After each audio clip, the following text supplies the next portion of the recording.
Hello everyone, welcome back to our YouTube channel Sai Milan coaching classes and I hope आप सभी fit and fine होंगे। तो दोस्तों, आज की वीडियो में हम डिस्कशन करने वाले हैं क्लास 12th का chapter second, contemporary centres of power. बड़ा ही मजेदार और छोटा सा चैप्टर है, बट इसको डिटेल के साथ हम क्या करने वाले हैं, पढ़ने वाले हैं। तो इसमें हम जानेंगे कि जो आज के दौर की जो पावरफुल जो कंट्रीज हैं या ग्रुप हैं, उन सब के रिगार्डिंग हम पढ़ने वाले हैं। इसके अलावा एक बार चैप्टर का सबसे पहले ओवरव्यू हम वो देख लेते हैं कि इस चैप्टर के अंदर है वो हम क्या क्या चीजें वो जानने वाले हैं। जैसा कि आपको पता है कि हमने फर्स्ट चैप्टर में पढ़ा था द एंड ऑफ बायोपोलैरिटी। जब 1991 में यूएसएसआर का डिसइंटीग्रेशन हो गया था, तो वहां पर पूरा वर्ल्ड है वो यूनिपोलर फॉर्म में आ गया था। मींस जो यूएस है वही सबसे पावरफुल है वो नेशन है वो बचा था। तो अब जो वर्ल्ड की जो अदर कंट्रीज थी, उनको कहीं ना कहीं ये डर सता रहा था कि कहीं पूरे वर्ल्ड के ऊपर यूएस है वो डोमिनेट ना करे या यूएस का डोमिनेंस है वो ना रह जाए। तो इसके लिए उन्होंने क्या किया कि जो यूरोपियन जो कंट्रीज थी, ठीक है, या जो एशियन जो कंट्रीज थी, उन्होंने साथ में आके क्या बनाया, अपना एक ग्रुप बनाया जहां पर वो एक दूसरे की कंट्रीज की हेल्प कर सके और यूएस के डोमिनेंस को कहीं ना कहीं वो रोक सके। तो इसमें भी बताया गया कि after the end of bipolar structure of the world politics in the early 1990s, it became clear that कि जो अल्टरनेटिव सेंटर्स ऑफ पॉलिटिकल और इकोनॉमिक पावर है, ठीक है, वही क्या कर सकती है, अमेरिका के डोमिनेंस को रोक सकती है। अदरवाइज सिंगल कोई भी उस टाइम पे कोई पावरफुल नेशन ऐसा नहीं बचा था जो डायरेक्टली अमेरिका के डोमिनेंस को है वो रोक सके। तो इसी में जो अलग अलग ग्रुप बने, वो यूरोप से क्या बना, ईयू, यूरोपियन यूनियन। एशिया से क्या बना, आसियान बना, the association of south east Asian nation, ASEAN बना। इसके अलावा चाइना ने भी क्या किया कि बहुत ही जबरदस्त इकोनॉमिकली और पॉलिटिकली है वो तरक्की करी, जिसने पूरे वर्ल्ड पॉलिटिक्स को, इकोनॉमी को क्या कर दिया, एक नया है वो आयाम है वो दे दिया। तो इन सब के रिगार्डिंग है वो हम वो पढ़ने वाले हैं। दूसरा, एक आपको पिक्चर दिख रही होगी, ये किसकी है, ये पिक्चर है चाइना की। कि जब रिवॉल्यूशन के जस्ट बाद की पिक्चर है, जहां पर किसका प्रभुत्व था उस समय, सोशलिस्ट जो ग्रुप है उसका क्या था, प्रभुत्व था, वही क्या कर रहा था वहां पे, डोमिनेट कर रहा था। और ये उसके बाद की है कि किस तरीके से हैरतअंगेज तरीके से या कितने जबरदस्त तरीके से क्या किया उन्होंने अपने इकोनॉमिक और पॉलिटिकल सिस्टम के अंदर क्या किया, चेंजमेंट किया। तो ये देखो, एक क्लियर पिक्चर वो दिखा रही है कि डेवलपमेंट शो कर रही है कि किस तरीके से चाइना ने बहुत ही जबरदस्त तरीके से क्या की है, वर्ल्ड के अंदर है वो ग्रोथ करी है। तो चलो अब आगे हम देखते हैं। सबसे पहले हम यूरोपियन यूनियन के रिगार्डिंग है वो जानने वाले हैं। यूरोपियन यूनियन कि किस तरीके से जो यूरोप जो कॉन्टिनेंट है, वहां की कंट्रीज ने मिलकर क्या बनाया, अपना संगठन बनाया ताकि वो एक दूसरे की क्या कर सके, हेल्प कर सके, और जो कंट्रीज है वो ज्यादा से ज्यादा ग्रो कर सके। चलो पढ़ते हैं। After the end of second world war and हुआ 1945 में, और इसमें सबसे ज्यादा जो लॉस है वो किसको हुआ था, यूरोपियन कंट्रीज को ही हुआ था। There was a dilemma among many European leaders over the status of Europe. The Second World War shattered the structure on which the European states had based their elements. देखो, जो second world war हुआ, मैंने बताया कि उसमें सबसे ज्यादा loss है वो किसको हुआ, यूरोपियन कंट्रीज को हुआ। तो जो यूरोपियन कंट्रीज को जो लीडर्स थे, तो उन्हें कहीं ना कहीं अपने कंट्रीज या अपने कॉन्टिनेंट के आप कह सकते हो कि स्टेटस पे डाउट था कि अब आगे क्या होगा, वो दुविधा में थे, ठीक है, यूरोपियन स्टेटस को लेकर के कि अब जो अदर कंट्रीज है, ये जो यूरोपियन कंट्रीज है, उनका रिलेशन है वो आपस में वो किस तरीके से रहेगा, कि वो ट्रेड के रिगार्डिंग है वो प्रॉपरली वर्क कर पाएगा या नहीं कर पाएगा। उसके बाद क्या हुआ, the Cold War aided the integration of Europe after 1945। कहीं ना कहीं जो कोल्ड वॉर है उसने मदद करी किसकी, यूरोप की। किसके बाद, 1945 के बाद the European economy was revived by the extensive financial support by the USA. अब मैंने बताया कि सेकंड वर्ल्ड वॉर में सबसे ज्यादा जो लॉस है वो किसको हुआ था, यूरोपियन कंट्रीज को हुआ था। तो उनके लिए जो अमेरिका एक तरीके से मसीहा बन के आया, और उन्होंने कौन सा प्लान शुरू किया, मार्शल प्लान शुरू किया, जिसके थ्रू अमेरिका ने बहुत ही ज्यादा हेल्प करी किसकी, यूरोपियन कंट्रीज की, सो दैट वो अपनी वापिस से जो अपने इकोनॉमी सिस्टम उसको पुनर्जीवित कर सके, वापिस से ट्रैक पर लेके आ सके। तो थोड़ा सा एक बार जान लेते हैं किसके बारे में, मार्शल प्लान देख लीजिए। It was a US programme provide economic aid. ये क्या कर रहा था, यूएस का प्रोग्राम था जो एक तरीके से इकोनॉमिकली मदद कर रहा था किसकी, वेस्टर्न यूरोपियन कंट्रीज की। क्यों कर रहा था, ताकि वापिस से वो अपनी इकोनॉमी को क्या कर सके, रीबिल्ड कर सके। और ये किसने रीबिल्ड कर सके आफ्टर वर्ल्ड वॉर सेकेंड। और ये किसने इंट्रोड्यूस की थी 1948 में, वो जो वहां के सेक्रेटरी ऑफ स्टेट थे जॉर्ज मार्शल ने, ठीक है, उन्होंने हेल्प करी और इससे यूरोपियन कंट्रीज वापिस से क्या आ सकी थी, ट्रैक पर आ सकी थी। उसके अलावा द ऑर्गेनाइजेशन ऑफ, उन्होंने अपने एक संगठन बनाया यूरोपियन कंट्रीज ने, OEEC means European Organisation for European Economic Cooperation. ये कब बनाया उन्होंने, 1948 में बनाया। और इनका मेन मकसद क्या था, वेस्ट यूरोपियन स्टेट्स की हेल्प करना।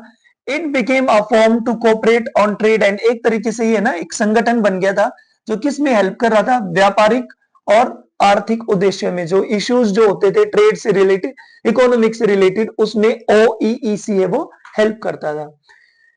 Another step forward in political cooperation was the establishment of the Council of Europe. इसके अलावा क्या किया यूरोपियन कंट्रीज ने, एक और संगठन बनाया, काउंसिल ऑफ यूरोप। कब बनाई, 1949 में। 1951 अप्रैल 1951 में क्या हुआ, 6 west European countries, 6 west European countries कौन कौन सी थी वो, France, west Germany, Italy, Belgium, Netherlands and Luxembourg sign the treaty of Paris. इन सभी 6 कंट्रीज ने, जो वेस्ट कंट्रीज थे, इन्होंने कौन सा जो एग्रीमेंट है वो साइन किया, treaty of Paris, establishing the European coal, किसके रिगार्डिंग था, कॉल और स्टील कम्युनिटी के रिगार्डिंग था, कॉल और स्टील कम्युनिटी के रिगार्डिंग, ECSC।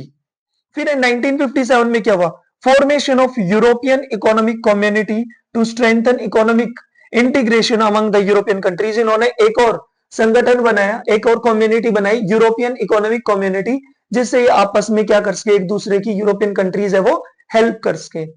फिर 7 फेब 1992 में क्या हुआ, the treaty of Maastricht was signed establishing the European Union. इन्होंने एक और संधि करी, मींस इन्होंने जितने ज्यादा से ज्यादा ना ग्रुप हो सकते थे ना वो बनाए। क्यों बनाए, क्योंकि उस टाइम पे एक कंट्री है वो इतनी पावरफुल नहीं थी जो डायरेक्टली कहीं ना कहीं क्या कर सके, वर्ल्ड मतलब डोमिनेट कर सके अदर कंट्रीज को। तो इन्होंने सोचा कि अगर हमें वापिस से अगर सरवाइव करना है, अगर स्ट्रोंगली अगर कम बैक करना है, तो आपस में क्या करना पड़ेगा, हमें ऑर्गेनाइजेशन है वो बनानी पड़ेगी। तो ये सब अलग अलग ऑर्गेनाइजेशन है वो बनाई।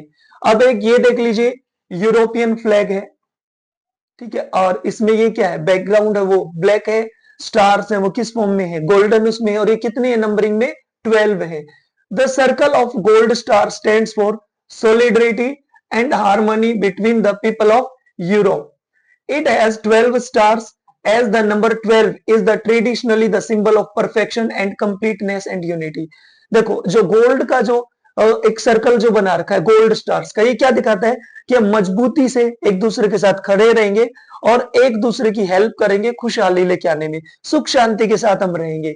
इसके अलावा जो 12 स्टार्स हैं, जो 12 जो स्टार हैं, ये क्या सिंबल क्या शो कर रहे हैं, परफेक्शन और कंप्लीटनेस और यूनिटी की, सब मिलजुल कर रहेंगे और कोई भी जरूरत होती है तो उसमें हम एक दूसरे की क्या करेंगे, हेल्प करेंगे, परफेक्शन के साथ है वो अच्छे तरीके से वो चीजें करेंगे। तो ये किसके रिगार्डिंग हमने जाना, यूरोपियन यूनियन के रिगार्डिंग। और जानते हैं चलो, अब जो यूरोपियन जो यूनियन है एक संगठन है, नंबर कितना है, 1, ठीक है। यूरोपियन यूनियन है, कब वो बना, 1 नवंबर 1993 को, after second means cold war era के खत्म होने के बाद। यूरोपियन यूनियन में कितनी कंट्रीज हैं, 27 मेंबर कंट्रीज है। कितनी मेंबर कंट्रीज है, 27। यूरोपियन यूनियन की जो करेंसी है, 19 countries follow euro as currency. वहां की जो करेंसी है वो क्या है, यूरो है। 27 में से 19 देश है वो यूरो को क्या करते हैं, फॉलो करते हैं। EU has its own constitution, ठीक है, जो EU है इनका क्या है, खुद का संविधान है। यूरोपियन यूनियन ने अपना अलग से कॉन्स्टिट्यूशन बना रखा है।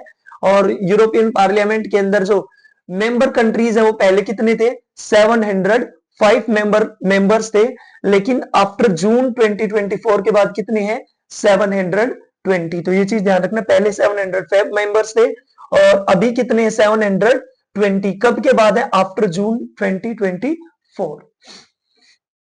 इसके अलावा देखो इसमें एक और चीज जान लीजिए कि जो यूरोपियन जो यूनियन है वो कब बना, after the disintegration of USSR. ठीक है, उसके डिसइंटीग्रेशन के बाद, सोवियत यूनियन के डिसइंटीग्रेशन के बाद ये बना। ठीक है, ईयू है, ये हमने बता दिया कि 27 मेंबर कंट्रीज है, इनका खुद का फ्लैग है, एंथम है, पार्लियामेंट है, बैंक और करेंसी, सब चीज उन्होंने अपनी सेपरेटली बना रखी है। The European union has evolved over time from an economic union to an increasing politically. अभी देखो सिर्फ इन्होंने ये नहीं कि इकोनॉमिकली ही ग्रोथ की है, इन्होंने पॉलिटिकली भी क्या किया, अपने आप को वर्ल्ड लेवल पे स्ट्रांगली है वो रिप्रेजेंट किया, स्टेब्लिश किया है। जो यूरोपियन यूनियन ने पूरे वर्ल्ड को, चाहे वो इकोनॉमिकली हो, चाहे वो पॉलिटिकली हो, चाहे वो डिप्लोमेसी में हो, चाहे वो मिलिट्री हो, हर तरीके से क्या किया, वर्ल्ड को प्रभावित किया है।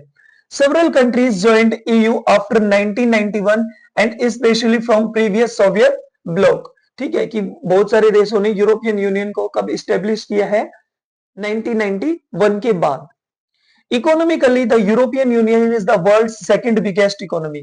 देखो पूरे अब इनका क्या बन गया, एक पूरा ग्रुप बन गया है। तो सबसे पहले लेवल पे जो इकोनॉमी में जो आता है वो क्या आता है, यूनाइटेड स्टेट्स, और सेकंड पे ये कंबाइनली आता है यूरोपियन यूनियन। इसकी जीडीपी भी बता रखी है कि 2016 में वो कितनी थी, GDP of more than 17 trillion dollar, और it had a GDP of 15 trillion dollar है, वो कब थी, 2020 में। इसकी करेंसी वो हमें पता है क्या है, यूरो है। और कहीं ना कहीं इससे खतरा किसको भी है, जो यूएस डॉलर है उसको भी कहीं ना कहीं खतरा है कि कहीं यूरोपियन यूनियन जो यूरो है, जो करेंसी, वो कहीं हमसे भी आगे है वो ना निकल जाए, क्योंकि ये इकोनॉमिक लेवल पे, ट्रेडिंग लेवल पे बहुत ही ज्यादा क्या कर रहे हैं, ये आगे है वो बढ़ रहे हैं। ठीक है,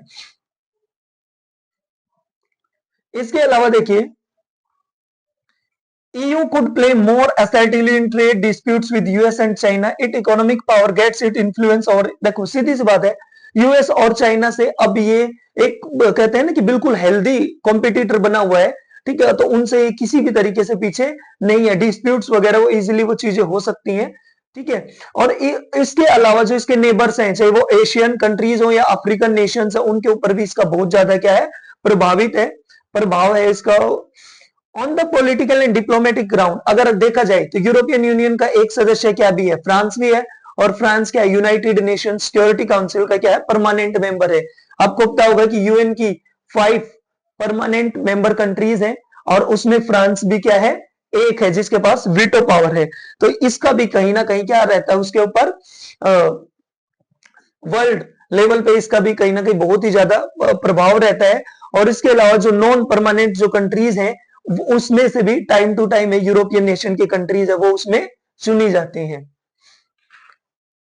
इसमें देखो यहां पे देख लीजिए, the European union GDP is projected to be 2024 तक, ईयर 2024 तक क्या अंदाजा था कि वो जीडीपी है वो बढ़कर कितनी हो जाएगी, 19.35 ट्रिलियन डॉलर है वो हो जाएगी।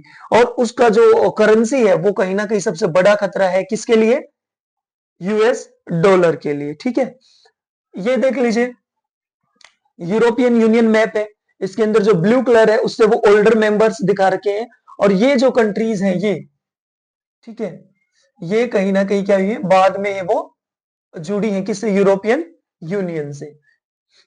अब आगे देखते हैं, आई होप यूरोपियन यूनियन के रिगार्डिंग आपको समझ आया होगा। अब नेक्स्ट देखो ईयू के regarding he, EU has asserted influence विवा विवा विवा UN bodies in situations like US position on Iran nuclear program, dialogues with China environmental regulation। एक सीधी सी चीज है कि इसमें मैंने बता दिया कि जो यूरोपियन जो यूनियन है उसके अंदर वो कंट्रीज भी हैं जिनके पास वीटो पावर है, जैसे कि फ्रांस, वो कंट्रीज भी हैं जो नॉन परमानेंट मेंबर हैं किसकी, यूएन की। तो इसका मतलब वो कोई भी न्यूक्लियर प्रोग्राम से रिलेटेड कोई चीज होती है, इन्वायरमेंट से रिलेटेड, चाहे चाइना के साथ ही बात क्यों नहीं होती है, तो उसमें उसका सीधा सीधा प्रभाव रहता है किसका, यूरोपियन यूनियन का प्रभाव है उसके ऊपर, वो जबरदस्त तरीके से रहता है। इसके अलावा जो आर्म्ड फोर्सेस की अगर हम बात करते हैं तो उसमें भी यूएस के बाद है जो यूरोपियन यूनियन है वो सेकंड नंबर पर आता है। इसके अलावा अगर हम बात करें किसकी, न्यूक्लियर वॉर हेड की अगर हम बात करते हैं, तो जिसमें जो परमाणु हथियारों की बात करते हैं, तो फिलहाल जो है इसमें ईयू का एक मेंबर स्टेट है फ्रांस, और उसके पास कितने परमाणु हथियार है? उनके पास है 335, जो संख्या में एक बहुत ही ज्यादा बड़ा है। तो उसका भी क्या रहता है, उसके ऊपर, वर्ल्ड के ऊपर बहुत ही ज्यादा प्रभाव है वो रहता है, वो उसकी पावर को शो करता है। इसके अलावा स्पेस और कम्युनिकेशन टेक्नोलॉजी में भी जो ईयू है वो बहुत ही जबरदस्त है, बहुत ही ज्यादा ग्रोथ कर रहे हैं वो। EU has supranational organization intervene in economically, politically और social areas में बहुत ज्यादा इसका प्रभाव है, ये चीज हम कर चुके हैं। इसके अलावा कुछ कंट्रीज है जैसे डेनमार्क या स्वीडन है, उन्होंने क्या किया है, रेसिस्टेड द मैस्ट्रिक्ट ट्रीटी, उसको मना कर दिया है, और उन्होंने क्या किया, जो यूरो है उसको एज अ करेंसी है वो उसको अडोप्ट कर लिया है। तो मींस ये नहीं है कि टाइम के साथ साथ और भी जो कंट्रीज हैं वो इसका जो प्रभाव है उसको मान रही है और इसके साथ कंटिन्यूसली वो जुड़ रही है। इसके अलावा इसमें ये और देखो, member countries also have their own foreign relation and defence policies which often comes at odds with other nation. इसके अलावा जो मेंबर जो कंट्रीज हैं वो भी फॉरेन कंट्रीज के साथ या वैश्विक रूप से बहुत ही प्रॉपर अदर कंट्रीज के साथ रिलेशन में आ रही हैं, ठीक है, उनके साथ व्यापारिक समझौते कर रही हैं, और जो चीजें प्रॉपर नहीं लग रही है उनको वो छोड़ भी रही है। इसके अलावा एक सिनेरियो हुआ था जिसमें यूके के PM Tony Blair and there, उन्होंने क्या एक्शन लिया इराक के ऊपर। दूसरे पीएम मार्गरेट दैटचर्स, उन्होंने decision to keep UK out of EU, उन्होंने क्या डिसीजन लिया कि यूनाइटेड किंगडम को यूरोपियन यूनियन से दूर रखने के लिए या उसकी मार्केट से दूर रखने के लिए, and now they are out of EU, अब वो क्या हो गया, यूरोपियन यूनियन से बाहर हो चुके हैं, कौन, यूके। ठीक है, तो ये चीजें हमने जान ली। अब आगे देखते हैं। अब आता है नेक्स्ट ग्रुप, हमारा आता है आसियान। क्या आता है, आसियान जो ग्रुप आता है वो देखते हैं। एक चीज, अब इसका एक चीज देखो, आसियान का फ्लैग,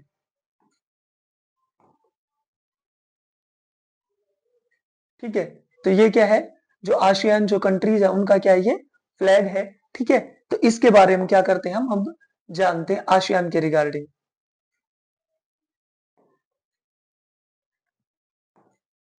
आसियान देखो बेटा,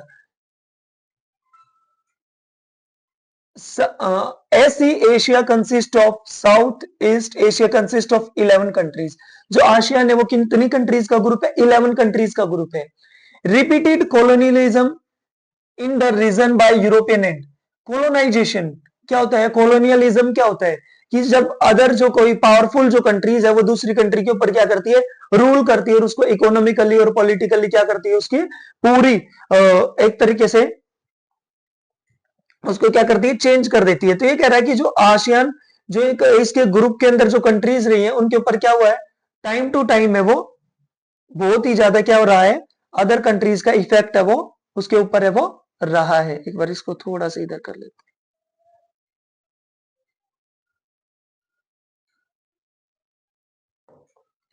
तो इसके अंदर कितनी यूरोपियन कंट्रीज है, और इसके ऊपर यूरोपियन और जो जापानीज कंट्रीज हैं उन्होंने कोलोनाइजेशन किया है, कहीं ना कहीं उनको गुलाम बना के रखा है। एडवर्स इंपैक्ट, और इसका सबसे बुरा प्रभाव है किसके ऊपर पड़ेगा, इकोनॉमी एंड पॉलिटिक्स। भाई कोई भी कंट्री है वो दूसरी कंट्री के ऊपर रूल करती है, तो वो क्यों सोचेगी कि यहाँ के लोग है वो खुशहाल जिंदगी जिए, वो क्यों ये चाहेंगे कि एक इकोनॉमिकली और पॉलिटिकली बहुत ज्यादा ग्रोथ करे। वो ये उनका मेन जो मोटो रहता है यही रहेगा ना कि जितना ज्यादा हम यहाँ से बेनिफिट है वो अर्न कर सकते हैं वो उतना ज्यादा कर ले। इसके अलावा पोस्ट इंडिपेंडेंस, आजादी से पहले, आजादी के बाद, and second world war faced problem of nation building. उस दौरान देखो सबसे बड़ी प्रॉब्लम क्या है, नेशन बिल्डिंग, कि जो देश है आजादी के बाद तुरंत ये थोड़ी ना कि वो एकदम से ट्रैक पे आ जाएंगे। इसके अलावा वहां पर गरीबी, economic backwardness, cold war alliance, इन सब से क्या हुआ है, वो बहुत ही ज्यादा क्या हुई है, वो दिक्कत है वो कहीं ना कहीं है वो हुई है। ठीक है,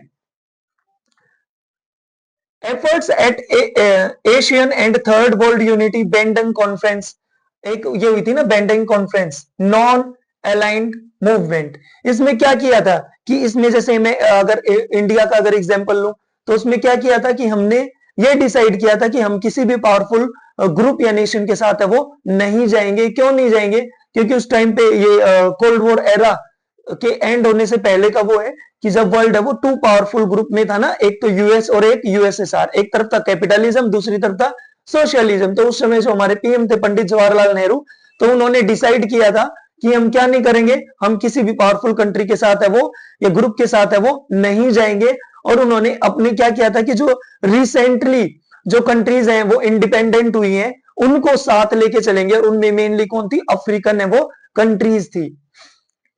proved ineffectiveness for establishing convention for informal cooperation and interactions. उसमें भी कहीं ना कहीं क्या हुआ है कि जब कई बार होता है ना कि जब कॉपरेशन और इंटरेक्शन चाहिए, तो जब उस तरीके से आपको वो नहीं मिलता है तो उसका प्रभाव इतना नहीं रहता है। उसके बाद साउथ ईस्ट एशिया ने क्या बनाया, अपना एक ग्रुप बनाया आसियान, कितनी कंट्रीज का, 11 कंट्रीज का।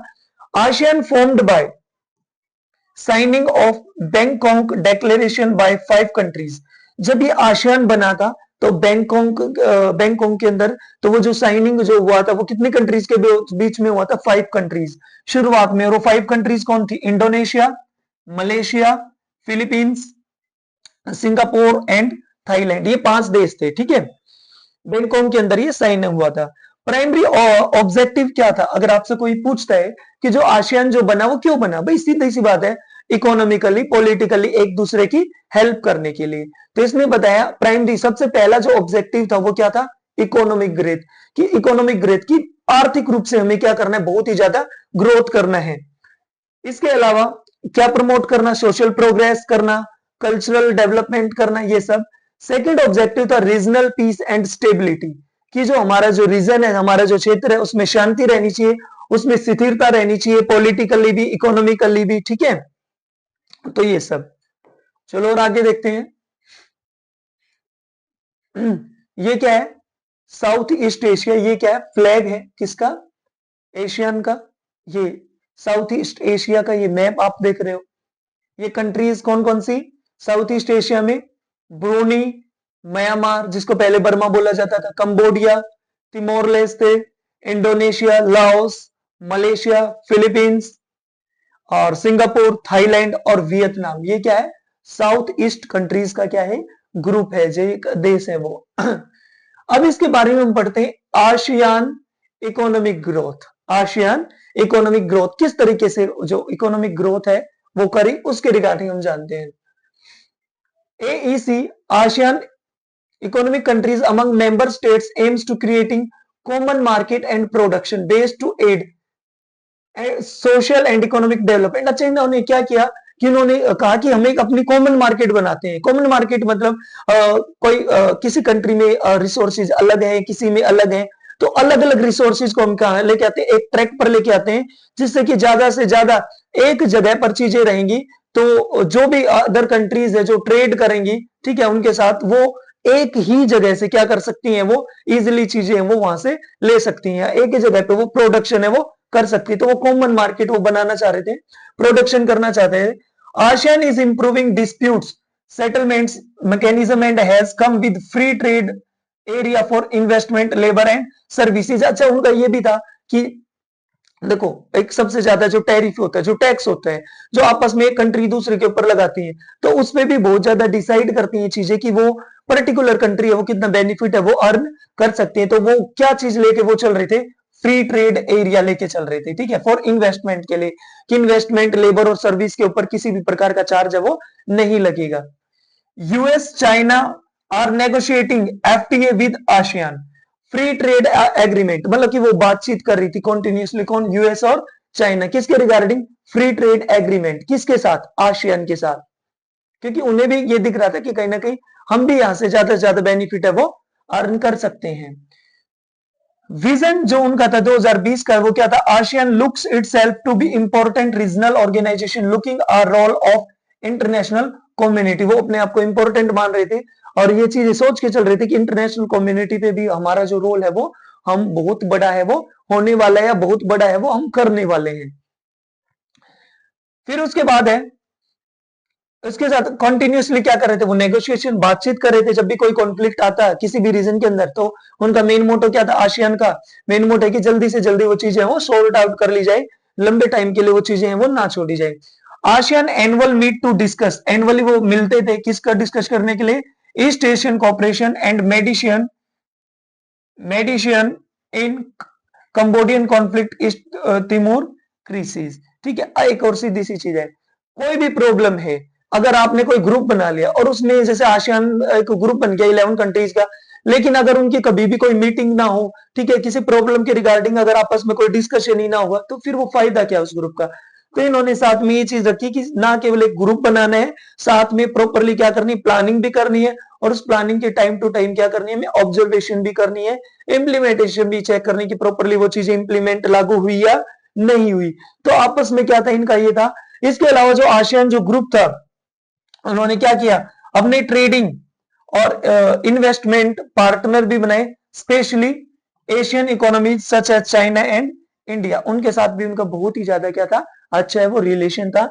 Indian foreign policy did not pay much attention to ASEAN during cold war but had seen a shift in recent time, कि जब जो पहले वाला जो टाइम था ना, उस टाइम पे कोल्ड वॉर एरा में इतना ज्यादा उस चीज को इंपॉर्टेंस नहीं दी गई, लेकिन रिसेंट टाइम में आज आसियान एक बहुत ही महत्वपूर्ण क्या है, ग्रुप बना हुआ है। India has signed trade agreements with 3 ASEAN members, namely Malaysia, Singapore and Thailand. ये कह रहा है कि जो 11 जो कंट्रीज है उनमें से 3 के साथ इंडिया ने भी क्या करके ट्रेड एग्रीमेंट है वो कर रखे हैं, और अब तो ये 3 से बढ़ के है वो ज्यादा हो गया है, लगभग कंट्रीज हैं जिनके साथ हमारा क्या है, ट्रेड रिलेशन है वो बहुत ही ज्यादा अच्छे हैं। ASEAN India FTA came into effect in 2010, जो फ्री ट्रेड एरिया है, ठीक है, फ्री ट्रेड जो एग्रीमेंट जो हमने कर रखा है आसियान और इंडिया के बीच में, वो कब हुआ, 2010 में हुआ था। ASEAN is a major Asian form to discuss political and security concern of Asian countries and major powers, कि अब ये बहुत ही बड़ा संगठन बन गया है एशिया कॉन्टिनेंट का, जो क्या करता है, पॉलिटिकली और सिक्योरिटी से रिलेटेड है वो डिस्कशन है वो करता है। ये हमारा हो गया किसके रिगार्डिंग, आसियान इकोनॉमिक ग्रोथ के रिगार्डिंग। और जानते हैं आसियान के regarding, high personal savings in rural economic led exponential growth in rural industry, कि ना केवल अर्बन बल्कि रूरल लेवल पे भी इन्होंने क्या किया है, बहुत ही ज्यादा डेवलपमेंट करी है। उसके लिए सेपरेटली क्या करते हैं, सेविंग करते हैं, फंड वगैरह बना के, और जहां पर क्या करते हैं, रूरल इंडस्ट्री में बहुत ही ज्यादा ग्रोथ हुई है। इसके अलावा Chinese economy including agriculture and industry grew at a faster rate. China की जब हमने पढ़ा था कि पहले जो चाइना जहां पर सोशलिज्म था, उस टाइम पे बहुत ही ज्यादा ग्रोथ लेवल है वो नहीं था, ठीक है, नॉर्मली वो चल रहे थे। लेकिन उसके बाद जो उन्होंने जितनी चाइना ने जितनी जबरदस्त ग्रोथ करी है ना वर्ल्ड लेवल पे, शायद ही किसी कंट्री ने करी है। और वर्ल्ड अब चाइना करंटली क्या आता है कि टॉप 3 जो इकोनॉमिकली रूप से जो पावरफुल कंट्रीज है जीडीपी लेवल पे अगर देखा जाए तो उसके अंदर आता है, ठीक है। फिर उसमें हम और क्या क्या पढ़ेंगे, इसके अलावा चाइना ने क्या किया, अलाउ किया अदर कंट्रीज को ट्रेड करने के लिए, ठीक है, उनको अपनी कंट्रीज में इनवाइट किया, और उसके अलावा अदर कंट्रीज के साथ खुद भी क्या किया उन्होंने, अच्छे वो ट्रेड रिलेशन है वो बनाए। China inclusion in world trade organisation in 2001 provided China an opportunity for integration to world economy and shape future world economic order. इसके अलावा China's economy not evenly distributed, marked by rising unemployment, environmental degradation, corruption, rising economic inequality between rural, urban, coastal and inland provinces। देखो सीधी सी बात है, ये कह रहा है कि जो चाइना ने, मैंने बताया ना कि हर एक लेवल पे जाकर क्या करी उन्होंने, बहुत ही जबरदस्त है वो ग्रोथ करी है। जहां पे इन्वायरमेंटल डिग्रेडेशन की बात हो, ठीक है, वहां पे उन्होंने वॉइस रेज करी है, इन्वायरमेंट के उससे अच्छा काम किया है, अनएम्प्लॉयमेंट है और उसको उन्होंने कम किया है। इसके अलावा जो इक्वेलिटी है वो लेके आए वो रूरल और अर्बन एरियाज में, कोस्टल में, ठीक है। Female employment and conditions of worker like Europe of 18th and 19th century. इसके अलावा जो पहले देखो यूरोप के अंदर सबसे ज्यादा अगर हम करें इक्वेलिटी, सबसे पहले जो कहां पर आई है वो यूरोप में। यूरोप है वो यूरोपियन जो कंट्रीज है मोस्टली वो डेवलप्ड कंट्रीज उसके अंदर आती हैं, और वहां से कहीं ना कहीं हमने क्या किया, खुद भी चीजें वो अडेप्ट करी है। और उसमें अगर हम देखा जाए तो इक्वेलिटी है मेल और फीमेल के बिटवीन में वाली, वो वाली भी हमने कहीं ना कहीं वहीं से वो करी है। इसके अलावा China as a power house बनकर उभरा है, ठीक है, चाइना के रिगार्डिंग हम चीजें कर रहे हैं। China is outstanding issues with US, ASEAN and Russia have tempered by economic consideration. एक टाइम ऐसा भी था कि जब चाइना ने इन सब के अगेंस्ट कहीं ना कहीं वॉइस रेज करी है, उनके डिस्प्यूट्स रहे हैं, और उन्होंने डिसाइड किया कि हमें वर्ल्ड लेवल पर इतना आगे है वो जाना है ताकि जो और कंट्रीज है उन्हें हमारी हेल्प की जरूरत पड़े। और उसके लिए चाइना ने क्या किया, चाइना ने ऐसे कंट्रीज का चुनाव किया, ऐसी जो डेवलपिंग जो नेशन है, जो गरीब जो देश है, वहां पर ज्यादा से ज्यादा क्या किया, इन्वेस्टमेंट किया, उनको लालच दिया, ठीक है, और उनकी मार्केट पे कहीं ना कहीं फुल्ली क्या किया है, रूल किया है। और इंडिया के अंदर भी एक टाइम ऐसा था जब कंप्लीटली जो चाइना है वो रूल कर रहा था मार्केट के अंदर, ठीक है, वहां पर छोटे से बड़े प्रोडक्ट तक है वो मोस्टली क्या होते थे, चाइनीज वो होते थे। तो इस तरीके से उन्होंने बहुत ही ज्यादा क्या किया है, तरक्की की है। इसके अलावा चाइना का जो डिफरेंस रहा, मतभेद रहा है, चाहे वो ताइवान हो या हांगकांग के साथ रहा, तो वो भी चीजें रही हैं।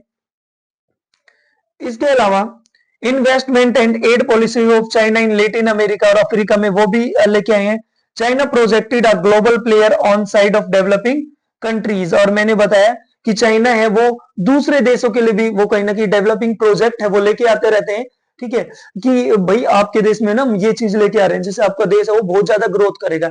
इवन कुछ टाइम बाद पता चलता है कि जैसे पाकिस्तान जैसे नेशन को कंप्लीटली उन्होंने क्या कर रखा है, प्रेशराइज कर रखा है, दबा रखा है, वो इतना कर्ज उनके ऊपर चढ़ा हुआ है, वो चाह के भी है वो कुछ नहीं कर सकते हैं। और जो चाइना है वो हमेशा स्प्रेडिज्म में, विस्तारवादी नीति उसकी रहती है कि दूसरे की जो चीजें हैं उनके ऊपर, चाहे जमीन हो, जगह हो, उसके ऊपर जितना ज्यादा हम कब्जा कर सके हैं वो कर ले।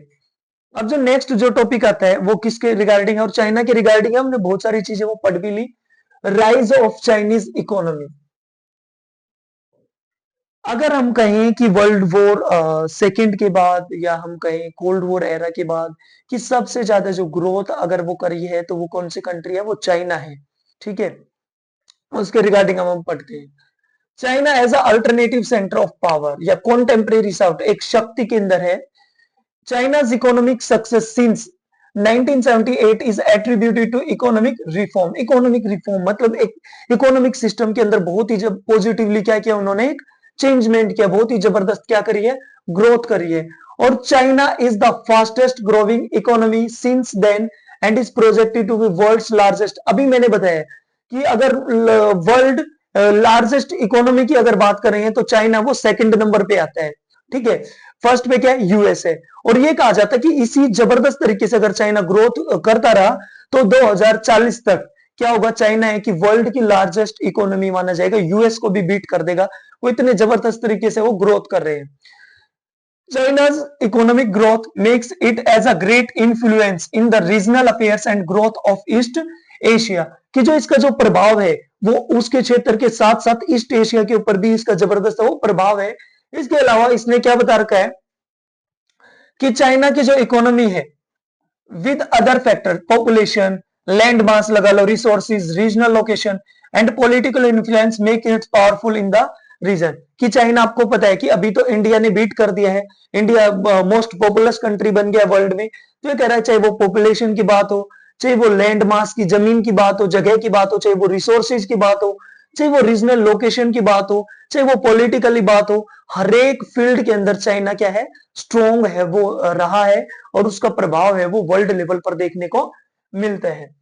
फॉलोइंग कम्युनिस्ट रिवॉल्यूशन, कि चाइना में जो क्रांति हुई, rise of people's republic of China in 1949 under leadership of माओ।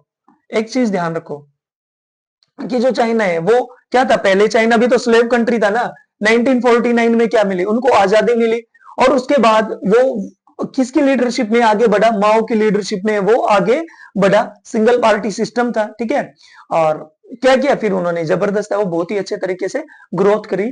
किसके बाद, कम्युनिस्ट रिवॉल्यूशन के बाद। और एक चीज मैं बता दूं, जब चाइना में क्रांति के जस्ट बाद है वो क्या था, वहां पे सोशलिस्ट था, सोशलिज्म था, लेकिन उसमें उन्होंने बहुत ज्यादा ग्रोथ है वो नहीं करी थी।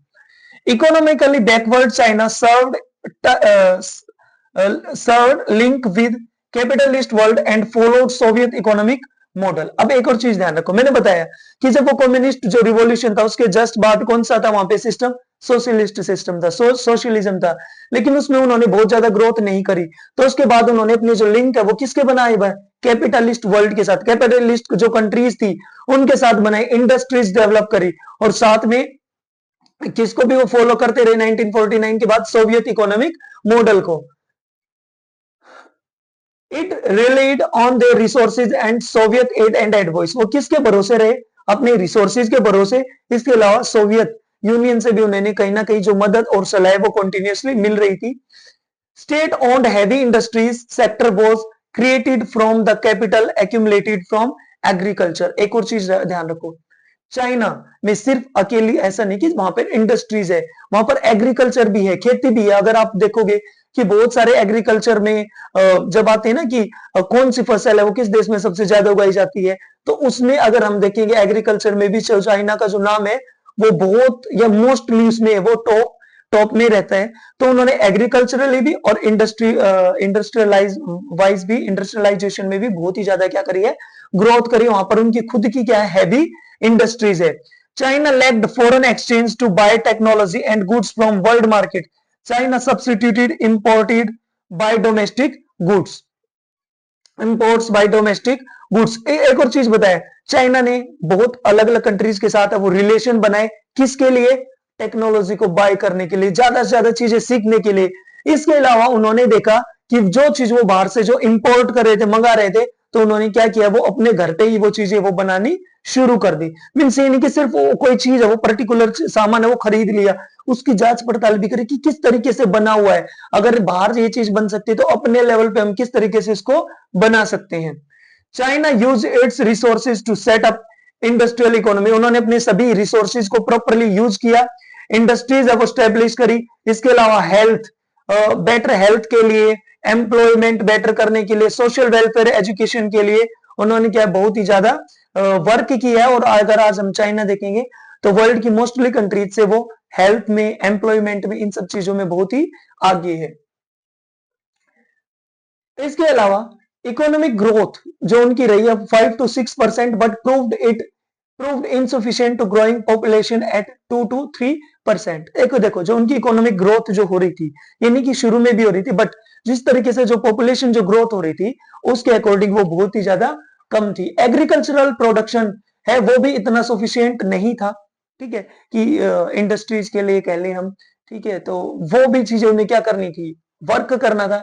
इसके अलावा इंडस्ट्रियल प्रोडक्शन है वो लो था चाइना में, मिनिमम इंटरनेशनल ट्रेड था, ठीक है, और जो इनकम थी वो भी क्या थी, लो थी। ये इस चाइना के बारे में बता रहे हैं कि किस तरीके से वो शुरुआत में जो चीजें थी उनकी कम थी।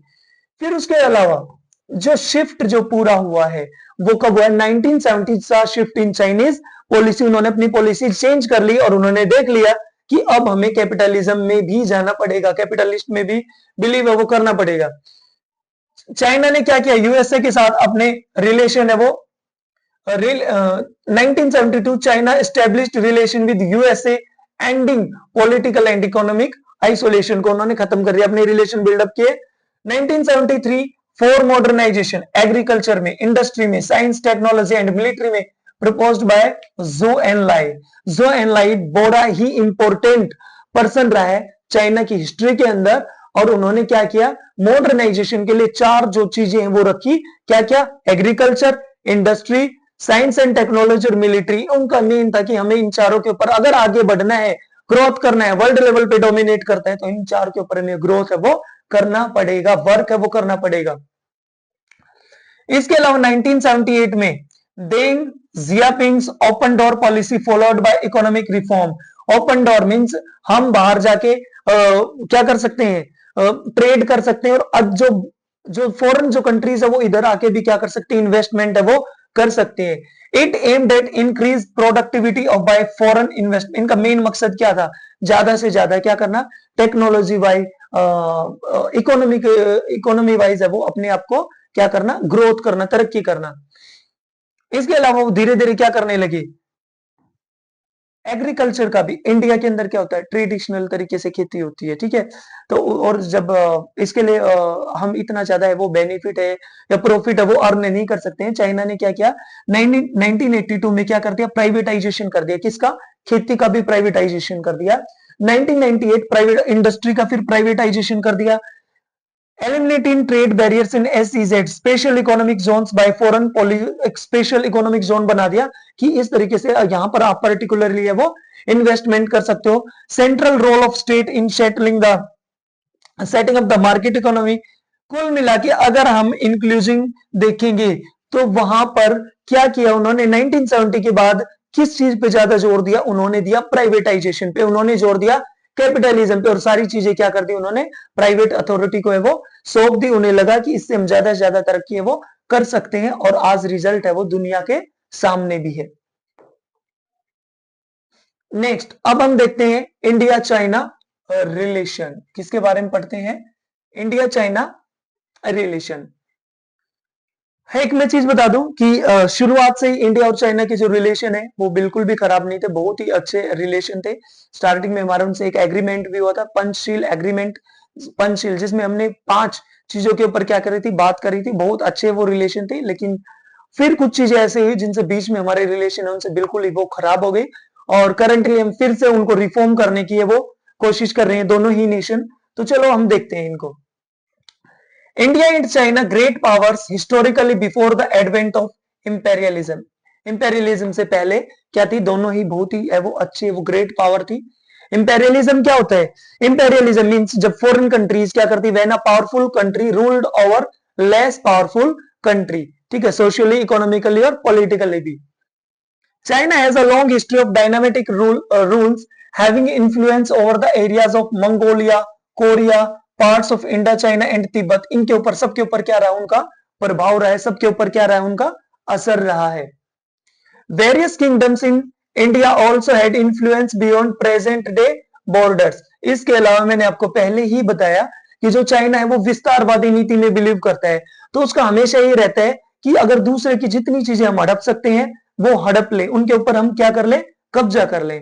इन्फ्लुएंस, उसका प्रभाव है वो हर तरीके से रहा है, इकोनॉमिकली भी, पॉलिटिकली भी, कल्चरली भी, with limited international between these two countries. अच्छा एक और चीज है, दो कंट्रीज की बात हो रही है, influence in both cases was in, China का हमारे देश के ऊपर भी इकोनॉमिकली भी इफेक्ट रहा है, पॉलिटिकल भी and culturally, but with limited interaction between these two countries. और इन जो कंट्रीज की जो इंटरेक्शन है वो क्या रही, लिमिटेड ही रही है। 20th century both nation confronted difficulty involving foreign policy to deal with each other। इस दौर में क्या रहा है, बहुत ही ज्यादा मुश्किलें आई। मैंने कहा कि हमेशा चाइना के साथ हमारा कट्टी बट्टी का रिलेशन रहा है, कभी अच्छा भी रहा है और बीच में बहुत ही ज्यादा खराब भी रहा है। और बीच में जो 1950 का जो टाइम था, उस समय आप देखो कि ये शुरुआत का जब टाइम था 1962 पे, जो उन्होंने हमारे पर अटैक किया था, जो वॉर हुआ था इंडिया चाइना का, उससे पहले का भी था, जब एक पॉपुलर स्लोगन दिया था, हिंदी चीनी भाई भाई, एक स्लोगन था 1950 का, India China diplomatic relation with popular slogan Hindi चीनी भाई भाई। तो ये था, आप इस स्लोगन से आप देख सकते हो कि शुरुआत में हमारा उनके साथ रिलेशन है वो कितने ज्यादा मधुर थे, कितने अच्छे रिलेशन थे। बट क्या हुआ, तिब्बत के रिगार्डिंग, तिब्बत पे जब उन्होंने वॉर हुआ, उससे इंडिया और चाइना के अंदर क्या हुआ, बहुत ही ज्यादा मतभेद हो गए, क्योंकि हमारे कुछ हिस्से के ऊपर उन्होंने क्या कर लिया, कब्जा भी है वो कर लिया था, कर रखा है, अब भी स्टिल भी है। उसके बाद 1962 में क्या हुआ, दोनों कंट्रीज के बीच में कॉन्फ्लिक्ट हुआ और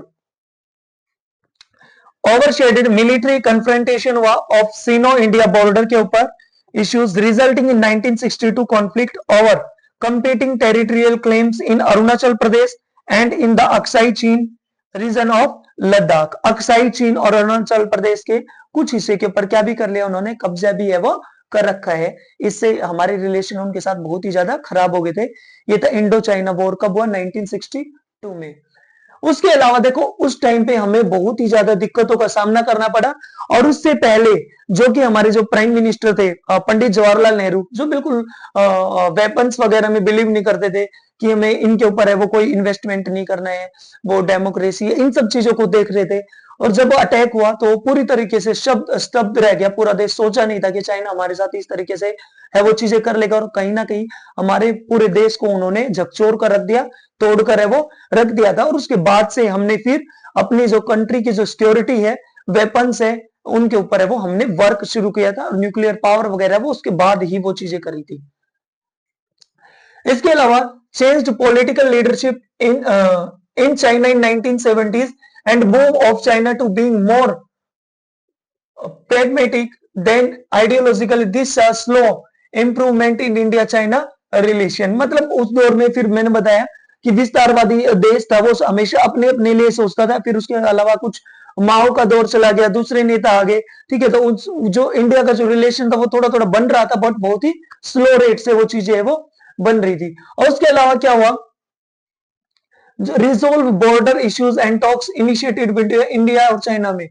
चाइना ने क्या किया, एक तरीके से इच्छा जताई कि क्यों ना हम दोनों देश मिलकर है वो बातचीत करते हैं 1981 में, और जो हमारा जो बॉर्डर जो डिस्प्यूट चल रहा है उसको क्या करते हैं हम, खत्म है वो करते हैं। इसके अलावा उन्होंने क्या किया, relation are strategic and economic knowing their position as rising power in Asian and global politics and economy, उसके अंदर भी कि वर्ल्ड लेवल पे भी हम वर्क करते हैं।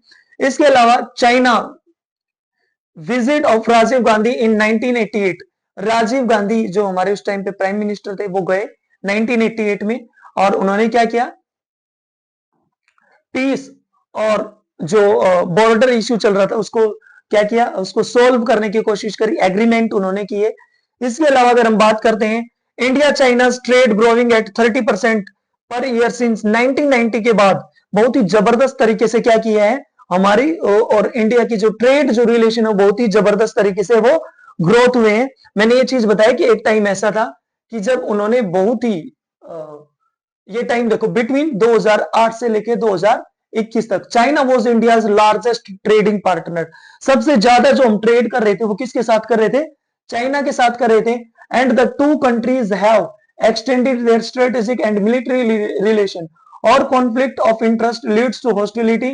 India has a large trade deficit that is favored towards China। मतलब ये चीज समझ लो कि 2008 से 2021 तक सबसे ज्यादा जो हमारे जो ट्रेड रिलेशन है वो बन रहे थे, ठीक है, डॉक्टर मनमोहन सिंह के टाइम से लेके और किस तक आप कह सकते हो, नरेंद्र जी मोदी जी के टाइम तक भी सबसे ज्यादा जो हमारे ट्रेडिंग जो पार्टनर था वो कौन था, चाइना था। फिर उसके बाद है वो फिर बॉर्डर डिस्प्यूट हुआ, और उसके बाद जो हमारे जो ट्रेडिंग रिलेशन है वो बहुत ही ज्यादा अच्छे है वो नहीं रहे, और उनकी बहुत सारी आपको पता होगा एप्स वगैरह भी वो भी बैन कर दी गई। और इसी का रीजन था क्योंकि वो स्प्रेडिज्म में बिलीव करते थे, और जो हम बॉर्डर पे जो कंस्ट्रक्शन जो कर रहे थे उसमें उन्होंने क्या किया था, इंटरफियरेंस किया था। इसके अलावा चाइना ने टाइम टू टाइम वो भाई किसकी भी हेल्प करता है, पाकिस्तान की हेल्प करता है, और पाकिस्तान आपको पता है कि हमारा सबसे बड़ा एनिमी कंट्री है, क्योंकि वो हमारे बिल्कुल पीसफुलनेस और ग्रोथ को देख के खुश नहीं है, और टाइम टू टाइम वो अटैक करता रहता है, आपको ये चीज तो पता है। फिर उसके अलावा है, फिर India's nuclear test in 1988 sometimes justified on grounds of threat from China. और कहीं ना कहीं जो 1962 का जो चाइना ने हमारे पीठ के ऊपर जो वार किया था, उसके बाद जो 1988 में जो न्यूक्लियर टेस्ट हुआ, वो कहीं ना कहीं वो चीज दिखाता है, कहीं ना कहीं में फील हो गया था कि चाइना वो हमारे लिए क्या है, एक खतरा है। इसके अलावा चाइना पाकिस्तान की हेल्प करता है, ये मेन रीजन है। इसके अलावा जो China military relation with Bangladesh, Myanmar as seen as hostile to India position in South Asia. आप देखा कि चाइना वो धीरे धीरे इन सब कंट्रीज के साथ हमारे रिलेशन है वो बहुत ज्यादा अच्छे थे, बट चाइना क्या कर रहा, धीरे धीरे उनको हेल्प करता गया और उनको अंडर प्रेशर लेता गया, और इसी वजह से क्या हुआ, इन देशों के साथ हमारे रिलेशन है वो इतने ज्यादा अच्छे नहीं है, ठीक है। अगर हम करंटली अगर हम बात करें, India China cooperation seen in border talks, bilateral visit, increase transportation, communication link, common economic interest, इन सब में हमारे चाइना के साथ रिलेशन रहे हैं। और करंट का अगर प्रोसेस देखें तो हम धीरे धीरे वो वापिस से वो चीजें ट्रैक पर लेके आने की कोशिश है वो कर रहे हैं। अब आगे हम एक और इंपॉर्टेंट ऑर्गेनाइजेशन के रिगार्डिंग बात करते हैं, ब्रिक्स, ठीक है। फोटोज में आपको दिख रहे होंगे हमारे प्राइम मिनिस्टर श्री नरेंद्र मोदी जी भी है ना। अदर जो कंट्रीज है, Brazil, Russia, India, China, South Africa, ठीक है, वो भी दिख रहे हैं। तो हम एक बार जानते हैं किस ग्रुप के बारे में, ब्रिक्स। ब्रिक्स की देखो, BRICS refers to Brazil, R for Russia, I for India, China and South Africa respectively. जो ब्रिक्स है एक ग्रुप है, जब वो फॉर्मेशन हुआ था तो उसमें जो मेन कंट्रीज थी वो कितनी थी, 5 जो कंट्रीज थी, कौन कौन सी, Brazil, Russia, India, China and South Africa. BRIC was founded in 2006 in Russia. अब जो ब्रिक्स है, जो ग्रुप बना, ये फॉर्म बना, ये किसने बनाया, किस देश में बनाए? 2006 में, किसमें? रशिया में। BRICS turned into BRICS, BRIC पहले क्या था? ये ब्रिक पहले क्या था? BRIC turned into BRICS after the inclusion of South Africa in its first meeting in the year 2009। शुरू में ब्रिक था तो इट मींस इसमें साउथ अफ्रीका वो नहीं था 2006 में। उसके बाद 2006-9 के अंदर एस वर्ड जो एड ऑन हुआ है वो किसके एड ऑन हुआ है? साउथ अफ्रीका जो हमारे जो ग्रुप है वो बना है उसमें। 2009 में फर्स्ट मीटिंग में हिस्सा लिया था इसने। द की ऑब्जेक्टिव ब्रिक्स है वो जो बना है उसका मेन मकसद क्या है? देखो कोई भी देश है वो मेन मकसद यही होता है कि पॉलिटिकली, इकोनॉमिकली, सोशली क्या करना है? इंटरनेशनल लेवल पे क्या करना है? ग्रोथ करना है। तो वो इनका क्या था? मेन मकसद था। और इसके अलावा internal policies of each nation and mutual equality उसके रिगार्डिंग भी। फिर है the 11th conference of the BRICS concluded in Brazil. जो 11th 2009 में इनकी हुई थी कहां पे? ब्राजील में। शेयर्ड बाय ब्राजीलियन प्रेसिडेंट जेर बोल्सोनारो, उन्होंने क्या की थी? होस्ट की थी। और ये ब्रिक्स 2025 का क्या है? ये फोटो है, आप देख सकते हो। अब आगे और जानते हैं इसके बारे में।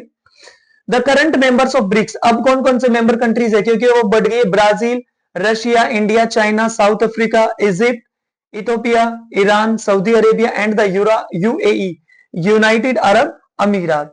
The group originally consisted of the first 5, जब ये शुरू में बना था तो 5 देश थे, और जो साउथ अफ्रीका वो भी बाद में आया था।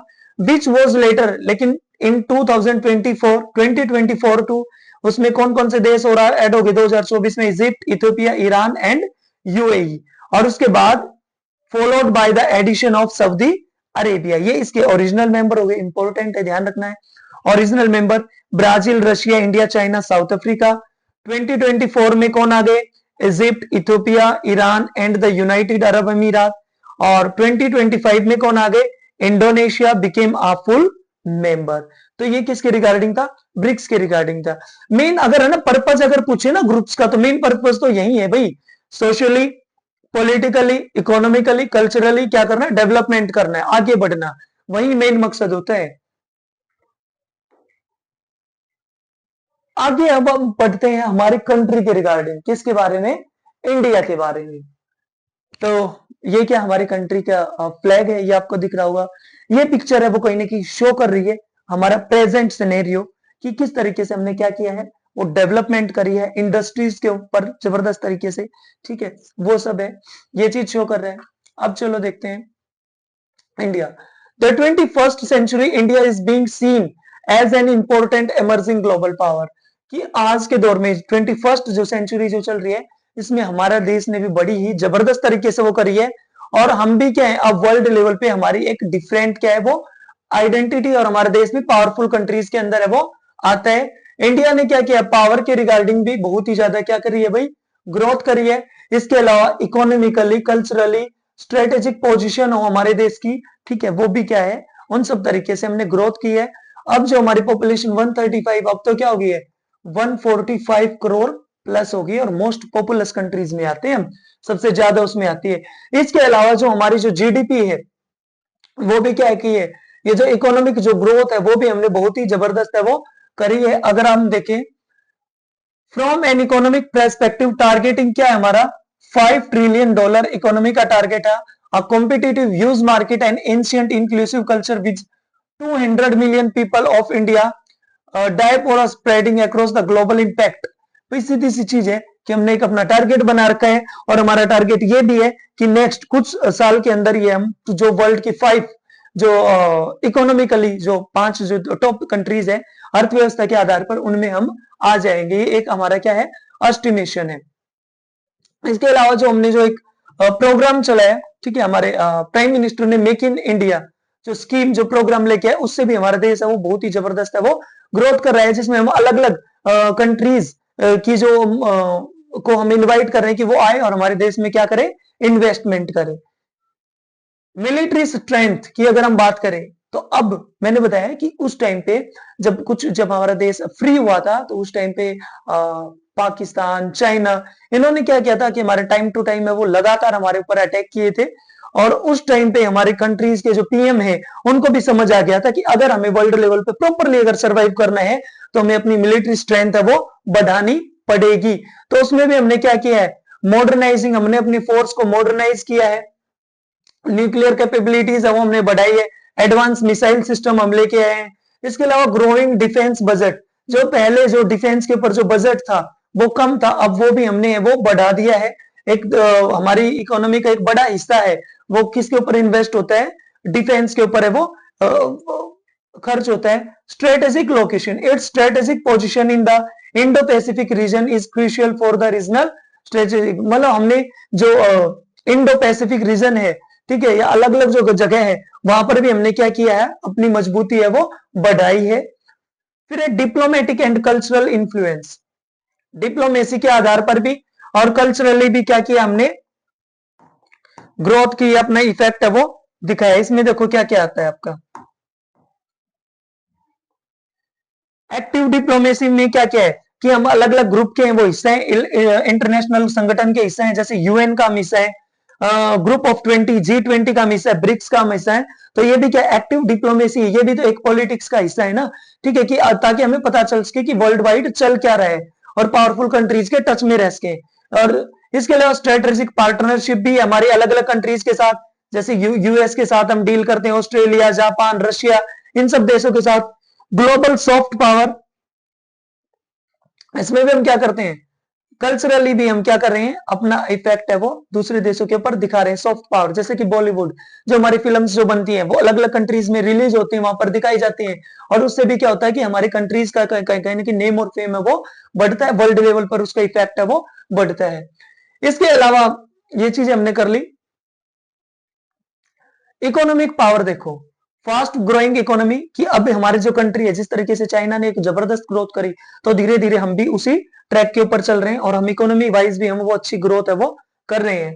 टेक्नोलॉजी भी हम बढ़ा रहे हैं, मैन्युफैक्चरिंग में, सर्विसेज में, और जो हम एक स्कीम लेके आए मेक इन इंडिया, उसके थ्रू हम बहुत सारी चीजें हैं वो कहां पर बना रहे हैं, इंडिया में ही बना रहे हैं। इकोनॉमिक साइज देखो, it is the world's third largest economy in purchasing power parity and its strictly growing its share of the global economy. World में तीसरे नंबर पर लार्जेस्ट इकोनॉमी आती है क्या परचेज करने में, पावर पैरिटी परचेज करने में। इसके अलावा demographic dividend, India benefits from a young dynamic and workforce that is expected to drive future economic expansion unlike countries with aging population। अब देखो डेमोग्राफिक डिविडेंड, डेमोग्राफिक किससे रिलेटेड होता है, पॉपुलेशन से रिलेटेड होता है। ये कह रहा है कि इंडिया के अंदर जो यंग जो जनरेशन है ना, उससे हमें बहुत ज्यादा क्या हो रहा है, बेनिफिट हो रहा है, बहुत ज्यादा फायदा हो रहा है। और कहीं पे मान के चलो कोई देश ऐसा है जिसमें एवरेज, अगर हम डेमोग्राफी की देखें, जहां पर जो एज के लोग ज्यादा हैं कि 50+ लोग ज्यादा हैं, ठीक है, तो उसमें क्या होगा, वहां पे ग्रोथ जो रेट है या ग्रोइंग करने के चांसेस कम रहते हैं। लेकिन इंडिया के अंदर अगर हम देखा जाए तो 18 से और 50 के लोगों की जो संख्या है वो बहुत ही ज्यादा है, बहुत एक तरीके से कहा जाए कि लार्जेस्ट नंबर में है वर्ल्ड लेवल पे। और उससे हमें बहुत ही ज्यादा क्या होता है, बेनिफिट होता है, बहुत ही ज्यादा फायदा होता है, क्योंकि इससे क्या होता है, नई चीजों को ग्रैब करने में, नई टेक्नोलॉजी को ग्रैब करने में वो हेल्प होती है। और उसकी जो आज की जो जनरेशन है वो आज की चीजों को वो इजीली क्या कर लेती है, अडॉप्ट कर लेती है, और इससे देश के आगे बढ़ने में वो बहुत ही ज्यादा हेल्प होती है। इसके अलावा देखो टेक्नोलॉजिकल एंड रिसोर्सेज स्ट्रेंथ हुई है, स्पेस के अंदर हमने अपनी मौजूदगी वो ज्यादा दिखाई है, बढ़ाई है भाई। स्किल्ड वर्कफोर्स है। इसके अलावा चाहे एजुकेशन हो, इंग्लिश स्पीकिंग वर्कफोर्स हो, ठीक है, अलग अलग लैंग्वेज हो, या इंफॉर्मेशन टेक्नोलॉजी का जो सेक्टर हो, हर एक सेक्टर में अब हमने क्या करी, अपनी प्रेजेंस है वो दिखाई है। और जो आज जो हम पढ़ रहे हैं ऑनलाइन जो चीजें वो कर रहे हैं, वो उसी का क्या है, नतीजा है। पहले ट्रेडिशनली चीजें होती थी, अब हम कहीं पर भी बैठ के वो पढ़ाई कर सकते हैं, ठीक है। तो ये सब क्या है, उसी का नतीजा है। हर एक चीज पे हम क्या कर रहे हैं, बहुत ही ज्यादा ग्रोथ कर रहे हैं। और वो जब दिन दूर नहीं है जब हमारा जो नेशन है वो क्या होगा, वर्ल्ड की मोस्ट पावरफुल कंट्री के अंदर भी आएगा। अब हम किसके बारे में पढ़ रहे हैं, इजराइल के बारे में हम देख लेते हैं, ठीक है।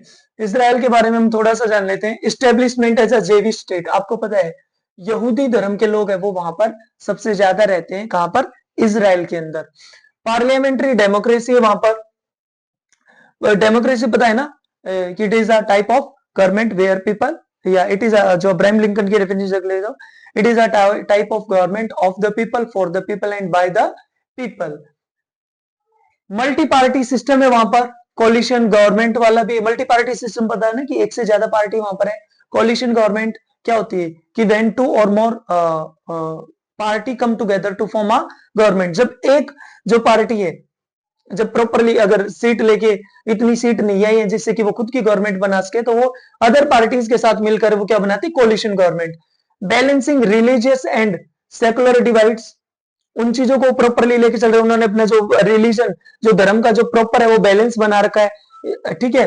इसके अलावा central role of national security में इसराइल में कहा जाता है कि जो हरेक जो देश है ना, हरेक जो घर है उसमें कोई भी सिंगल घर ऐसा नहीं है जिसमें डिफेंस के अंदर कोई पर्सन नहीं है। और वहां पर है ना ये चीज एक बेसिकली है, कंपलसरी कर रखी है कि वहां पर सबको क्या आती है इस तरीके से वो कि वो खुद को क्या कर सकते हैं, डिफेंड है वो कर सकते हैं। इसमें एक चीज पढ़ते हैं हम, due to the ongoing conflicts with neighbouring Arab states, के उसका जो फिलहाल में वर्तमान में भी क्या चल रहा है भाई, उसका अरब कंट्रीज के साथ डिस्प्यूट चल रहा है, पैलेस्टाइन के साथ उसका डिस्प्यूट चल रहा है। National security is a central pillar of Israeli politics and foreign policy and the military hold significant influence in policy. तो इजराइल छोटा देश है लेकिन मोस्ट पावरफुल कंट्रीज के अंदर आता है। तो उन्होंने अपने सिक्योरिटी के रिगार्डिंग बहुत ही ज्यादा वर्क किया, क्योंकि उन्हें पता है कि जो नेबरिंग कंट्रीज है वो कहीं ना कहीं रिलीजन के रिगार्डिंग लगा लो उनके ऊपर है वो अटैक कर सकती है, तो वो अपने आप को इजिली वो बचा सकते हैं। फिर ऑन गोइंग कॉन्फ्लिक्ट है वो किसके साथ, आपको पता है डिस्प्यूट चल रहा है लैंड के ऊपर, बॉर्डर के ऊपर। Sovereignty with the Palestine remains a central issue affecting its domestic stability and foreign relation. देखो कोई भी कितना भी पावरफुल कंट्री हो या दूसरी कितनी भी कमजोर देश हो, लेकिन जब आपके ऊपर अटैक किया जाता है तो कहीं ना कहीं पूरा सिस्टम है वो हिल जाता है। तो ये उसका सबसे मेन है वो डिस्प्यूट रहता है पैलेस्टाइन के साथ। इकोनॉमी और इनोवेशन के अंदर क्या है, एडवांस है, इनकी जो टेक्नोलॉजी है वो बड़ी ही जबरदस्त है, हाई टेक टेक्नोलॉजी है उनकी, ठीक है। साइंस बेस्ड इकोनॉमी है, often refer to as a startup nation. फिर एक क्लोज अलायंस विद यूएस, एक और आपको ध्यान रखना है, यूएस वर्ल्ड की मोस्ट पावरफुल कंट्री है और उसके साथ है वो जो इजराइल है वो उसके बहुत ही क्या है, क्लोज रिलेशन है, बहुत ही अच्छे रिलेशन है। अब भी जब पैलेस्टाइन के साथ डिस्प्यूट चल रहा था तो यूएस है वो कॉन्टिन्यूसली उनके ऊपर क्या कर रहा था, प्रेशर बना रहा था, ठीक है। मतलब कोल्ड वॉर के थ्रू बोल बोल कर उनके ऊपर। Israel maintains a strong strategic and military alliance with the United States, receiving significant diplomatic and military support। हर तरीके से क्या करते हैं, उनको सपोर्ट करते हैं। फिर उसके अलावा diverse population with tension, Israeli society is diverse. Diverse मतलब जहां पर अलग अलग तरीके की चीजों, वहां पर यहूदी लोग है, जेविश भी हैं, मुस्लिम भी हैं, क्रिश्चियन भी है, ड्रूज सिटीजन भी है। While all citizen are legally granted equally, लेकिन सबको कानूनी रूप से क्या करके हैं, जैसे इंडिया में इक्वल राइट है ना, सेम एज वहां पे भी है। The Arab minority often faces social and political marginalisation and the inequality remains a sensitive political issue. लेकिन वहां पे एक इशू रहता है वो अरब माइनॉरिटी का रहता है कि वो टाइम टू टाइम क्या करते रहते हैं, उन्हें कहीं ना कहीं मार्जिनलाइजेशन मतलब अलग से दिक्कतों का है वो सामना करना पड़ सकता है। मार्जिनलाइजेशन ग्रुप वो होता है जो संख्या में कम हो, जिन्हें भेदभाव का सामना करना पड़ता हो। तो ये था क्या आपका चैप्टर, कंप्लीट चैप्टर था, कौन सा, चैप्टर सेकंड। और आई होप आपको ये चैप्टर वो प्रॉपरली समझ आया होगा, ठीक है। तो एक बार प्रॉपर जो ग्रुप्स वगैरह हैं उनकी फुल फॉर्म के ऊपर जरूर फोकस करना है, बार बार है वो एक बार प्रैक्टिस करनी है। तो ये था आपका कंप्लीट चैप्टर 2। मिलेंगे जल्दी ही नेक्स्ट वीडियो में। टिल देन चैप्टर सेकंड को प्रॉपर है वो रिवाइज कर लेना, देख लेना। जय हिंद, जय भारत।